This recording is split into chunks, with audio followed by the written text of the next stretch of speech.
What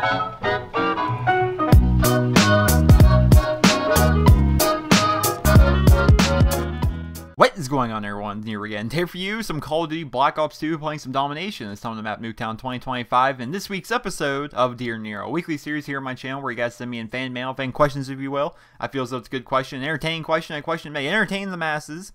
I go ahead and answer it. But to cover on gameplay, I'm using the S12 shotgun. This video was recorded during Double XP on the Nuketown 2025 playlist. It's a pretty good match overall. I actually got everything done. I have all the one-shot kills with it because I played hardcore, because the S12 is a very unreliable one-shot weapon here in Black Ops 2. I got all the kills with it in hardcore to get the one-shots, and I got most of the challenges. I think the last challenge I have left to actually get is the Bloodthirsties challenge, and I don't know, man. I have so much difficulty getting Bloodthirsties with the S12. I just do. I don't know. I mean, it's a decent shotgun. If you play it right, it can definitely work to your advantage, but it's by far not the best shotgun, and for a reason, I have a difficult time getting Bloodthirsties. But I have a really good match here. You guys will be watching this. It's really good gameplay overall, so hopefully you guys will sit back, relax, and enjoy that, and enjoy this week's episode of Dear Nero. Let's hop on this. First question. He writes, Dear Nero, how many hours a day do you play video games? I've always wondered how you can post multiple videos a day and still have enough clips left over, and balancing it with editing, making montages for SB, and family. You seem to have a pretty good relationship with your brother, so I know you must have at least some family time in there. Derek from Southern California. So Derek, yeah, when you do YouTube like as a job, which I've been doing that for about a year and a half now, it's different. All right, depends on the kind of channel you run. The kind of channel you run kind of really determines how much playtime you'd have, right? So someone like me, or someone like a Wings of Redemption, or someone like I don't know, like a Marka J or Pacific Tomb, right? I'm not sure about Marka J, but I know Tomb, myself, and Wings are all Master Prestige because our channel is typically built around posting good gameplay. And to get good gameplay, you have to play a lot, right? You end up playing a lot to get these exceptional games. Like, we can get a bunch of decent games that, you know, would be above average to a lot of people, but we're looking for those exceptional games. And with those exceptional games, comes a lot of playtime and playing Call of Duty and whatnot, so we play a little bit more. Someone like a Woody's Gamertag, who is kind of a crossbreed between, you know, gameplay and just people are more or less there for Woody. So Woody has like his kind of gameplay is there as a backdrop, but he enjoys Call of Duty, so he has like 4, maybe 5 days played in Call of Duty. And then there's someone like T Martin who does tips and tricks videos, and someone does tips and tricks videos, as for the most part anyway. They kind of just run around in a private match looking for lines of sight, or looking for special tricky jumps, or looking for, I don't know, special ways to plant the bomb, or special ways to capture flags and whatnot. I'm pretty sure he has a second account, but T Martin has like 12 hours played in Black Ops 2 in the first 3 months it's been out. So the kind of channel you run, the kind of videos you post, that kind of determines how much you play. Me personally, I don't play a set amount any day. Some days I can go 2 or 3 days without playing because I have a lot of gameplay saved up, and then sometimes I'll play for like 5-6 hours in one day. Then some days I'll play, you know, for an hour and hop off. It just really depends on the day. Every time I play though, I try and get this, I have this rule where I try and get one gameplay per session, and that kind of determines how much I play. And as for relationship with my family, yeah, my family's relationship is fine.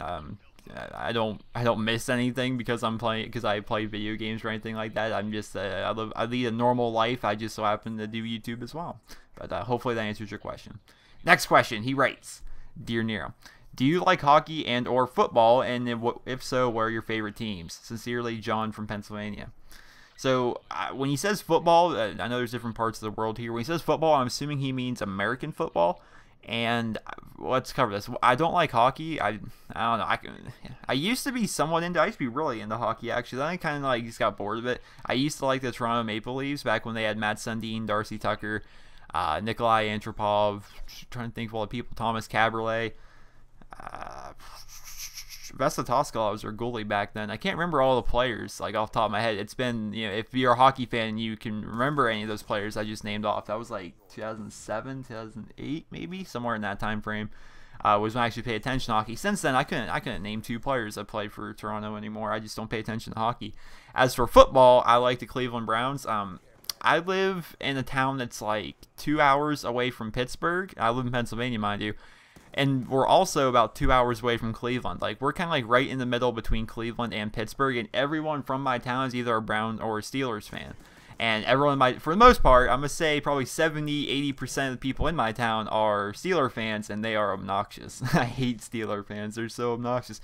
So I like the Browns, and when the Browns beat Steelers, it's hilarious. Like they did this year, they caused 7 turnovers against Pittsburgh. That was awesome. Oh, it was cool, but yeah, I like Cleveland. I'm actually really into pro football, the National Football League. I could probably tell you just about anything about any team. I follow it very closely, and yeah, I really like sports. If you follow me on Twitter, I've gotten in many arguments with many people about who's the better quarterback, Tom Brady or Peyton Manning, and you know, I like sports. I like football. It's a cool thing. Next question. He writes, Dear Nero, what are your least favorite maps from every Call of Duty and your least favorite zombie maps? Josh from Philadelphia. So this is kind of like a recurring trend here in Dear Nero. Like we did favorite guns and favorite maps. Now we're doing least favorite maps and my least favorite zombie maps. Okay, so let's try this. Let's try going straight back from Call of Duty 4. So in Call of Duty 4, I despised Block. Block was awful. In World at War, it was mainly the DLC maps. Maps like Subpens were annoying to play. Maps like Breach were annoying to play. I didn't like any of the DLC maps, to be honest. I didn't really care for them at all. Modern Warfare 2, what's the name of the map? Is it called Underpass, where it's rainy and green and dreary and gross? I hated that map. Black Ops, mostly DLC maps. Maps like Berlin Wall, I didn't like. Modern Warfare 3, I really didn't like any of the maps. Probably my least favorite was Fallen. I hated Fallen. Oh, Fallen was gross. And in Black Ops 2, Aftermath. I hate Aftermath. Aftermath is disgusting. I haven't even played it. When it shows up to map rotation, we back out. Like if it's like set in stone like that, like we vote random and then Aftermath pops up, we back out and find a new lobby. It's gotten to that point. I really, really, really dislike that map. Next question. He writes, Dear Nero, this may seem awkward to answer, but since most people ask funny questions, I decided to ask this. If you could shower with anybody in the world, who would it be? Great videos, dude. Keep up the great work. Mason from Pennsylvania. Ariana Grande. That is my answer. Next question. He writes, Dear Nero, if you could have one Pokemon as a score streak reward in Black Ops 2, which one would it be and why? Keep up the great vids. They're getting better and better. Tate from Maryland. Well, thank you, Mr. Tate from Maryland. But if I could have one Pokemon be a score streak in Black Ops 2, that's a tough one because I have 2 essential favorite Pokemon that I think both would work very well. So one, Articuno is freaking awesome. Articuno has been my favorite legendary Pokemon since the game's inception, like when I started playing it on like Pokemon Red.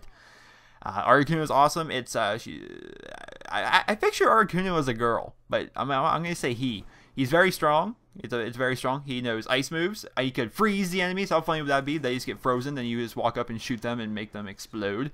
And another cool thing about Articuno is apparently wherever he goes, it's what it says in the Pokedex or wherever when you play the game, is a trail of snow follows. So anywhere Articuno flies around the map, there would be snow there, and that would just be a neat thing. But then again, Articuno's a bird, legendary or not, bullets would probably hurt it. So Articuno may not exactly be the most powerful Pokemon when it comes to Call of Duty Black Ops 2. So my second choice, if Articuno turns out to be a bust, kind of a worthless kill streak, such as, I'm trying to think of a worthless kill streak, kind of like the Dragonfire, I would go with Golem. Golem is awesome. Alright, so Golem is like, what, about 4 feet tall? He's a solid freaking boulder. Right, and he can like pull his arms inside of his rock shell like a turtle and roll around and run people over and destroy everything. Yeah, Golem would be pretty good. And plus, it's complete rock. Those bullets wouldn't really hurt Golem too much when he's in that rollout mode. So that is my answer for you guys. Golem. Let me know in the comment section below. Who would you guys go with if you guys had to pick one Pokemon to be your score streak here in Black Ops 2? Everyone gets their own Pokemon. Who would you pick? Me, I'd go with Golem. Try and beat Golem. What are you going to do? Then I'm sure people might pick Mewtwo. Who knows? That's going to be an interesting question. So let me know in the comment section below who would you guys pick. Remember to leave a rating where you guys feel deserves. You guys are phenomenal. 500 likes on freaking 3 of my last 4 videos. That's just nuts. If you guys would like your question featured on next week's episode of Dear Nero, simply send me a personal message here on YouTube with the tagline reading Dear Nero. If it's a good question, an entertaining question, I go ahead and answer it. So remember to do that. Remember to rate the video. Hope you guys all have a wonderful day. I was banging 7 grand rocks, that's how I roll. I got 1 year ago. Are you bipolar?